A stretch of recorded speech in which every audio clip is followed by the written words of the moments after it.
We had the same issue of a South African taxi driver who was unalived, pupiled and unalived by a Nigerian because he went to stop the Nigerian powder pusher from pushing powder to our school children.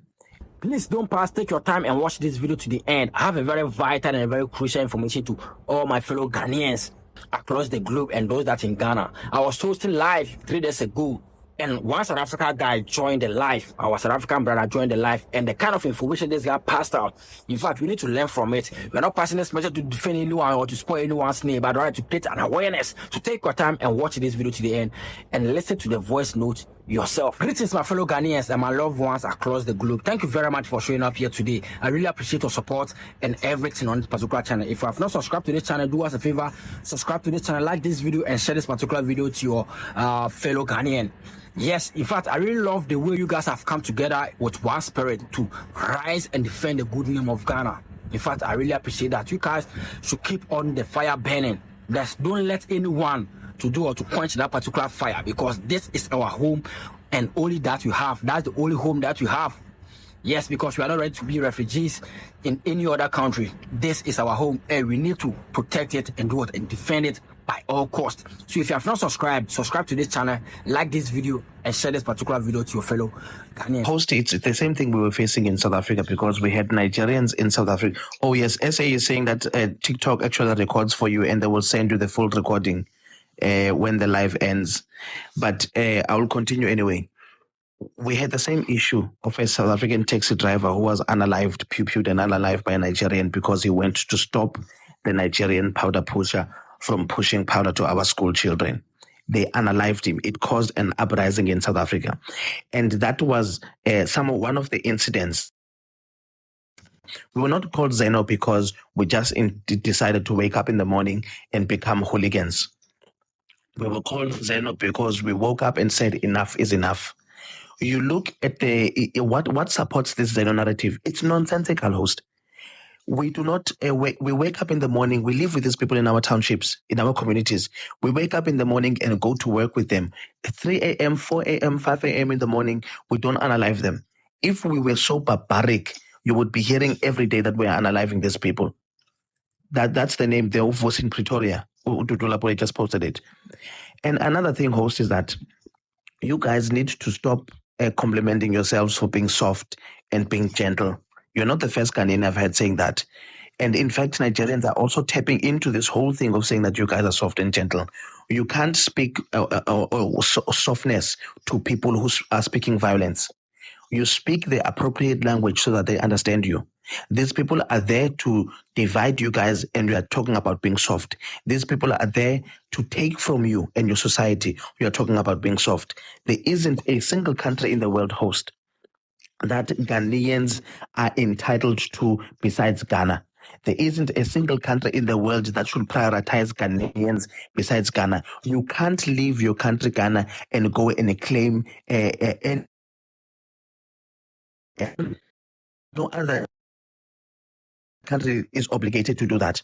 And Nigerians are going to use the same modus operandi they were using on us. They call us jealous, they will call you jealous. They call us lazy, they will call you lazy. They will say you are jealous because they're taking your women. They did the same thing to us as South Africans. They will call you all manner of names. They will call you everything. They will say to you, they say to us as South Africans, focus on Mzungus. They will say to you guys as Nigerians, focus on Galamse, focus on the Chinese, focus on this, focus on that. In order to shift the goalpost, do not lose focus. Somebody who has a pew-pew over your head and they are about to unalive you, they've got no right to tell you, don't worry about the pew-pew on your head, worry about the Galamse. What kind of nonsense is that? You guys need to stop being soft. They don't understand the language of being soft. You need to deal with them online, and you need to action it in person. They did the same thing to us South Africans. They said, all you do is talk online. Look now. It's uncomfortable for them. They claim to be rich, but they are fighting us for free healthcare in South Africa. Rich people would go and buy medical aid, and they would go to private hospitals. But they are waking up at 5 in the morning to go and stand in line so that they can get free healthcare. They will do exactly the same thing to you. We've been dealing with these people for a very long time. Do not let your country go in the hands of these people, because once you give them an inch, they will take a mile. You need to cut it right now. And also, host, you also need to hold your influencers accountable. You've got big YouTubers there, Abo Wodemaya. You need to start calling out Wodemaya and holding him accountable, because you can't have people who are celebrities who have a platform who have split commitments.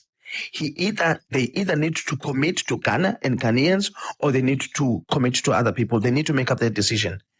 In a movement like this, you need to be ready to cut people off.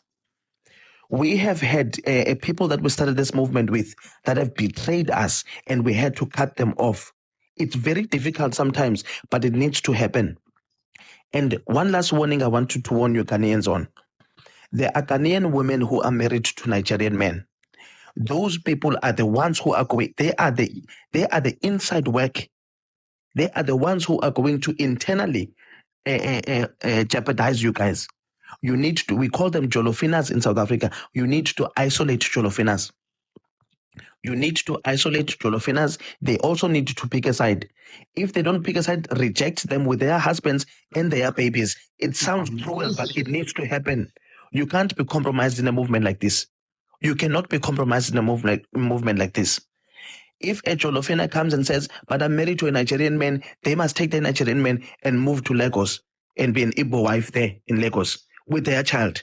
They can go and be Igbos and Yorubas, all of them. They're in Nigeria, not in your country. You have one Ghana, and you need to fight until the end for your country. So last point I'm going to make. The media of your country is probably going to turn against you, just like the media of our country did to us. The fortunate thing is that because you are fighting a noble fight, the media will wake up and realize. That's what the media in South Africa is doing, to realize that Operation Dudula is not a hateful movement like they were trying to push before. They are calling us now, they are calling our leaders to come and sit down and have conversations and interviews with them. So you also need to brace yourself. Your media is going to turn against you, but you need to push on. They're going to call you haters. They're going to call you all manner of names and xenophobic, whatever the case may be. You need to keep on pushing until the media changes its mind. I'm going to stop there, host. Amazing vigilante. I hope you listen to the video. In fact, this particular video was not played to defame anyone or to do what, to tarnish anyone's image, but it's a message that we are passing across to create an awareness so that my fellow Ghanaians can do what, can stand still and protect their land. Because in the whole wide world, everybody has the right to protect and defend their good name of their country. Do you understand? Because invaders are everywhere. That's how conquerors behave. Do you understand? So we are just fighting against criminal activities and illegal activities in our country. We are not hating on anyone. Do you understand? So the earlier you guys understand and change your ways, the earlier we are going to stop doing what, spread this particular news, because we need to create an awareness that this is what is really happening. And we are not going to sit there for our young generation to be spoiled by illegal activities. Because if it's not robbery, the next time it's what? It's kidnapping. If it's not kidnapping, it's unaliving. If it's not unaliving, a whole lot of sex workers at night, a whole lot of nonsense that is happening right now in the country. So we are passing a message across the whole Ghana and the whole world to understand that this is what we are passing through and this is what we are fighting against. But rather, we are not against any individual or any ethnic group or any country, but rather we are defending the good name of Ghana and trying to maintain the safety and the safest country in Africa goes to Ghana. We are trying to protect that particular name and that particular dignity. Thank you very much. Share this video to your fellow Ghanaian, like this video and subscribe to this channel, and don't forget to share your thoughts in the comment section. Thank you very much.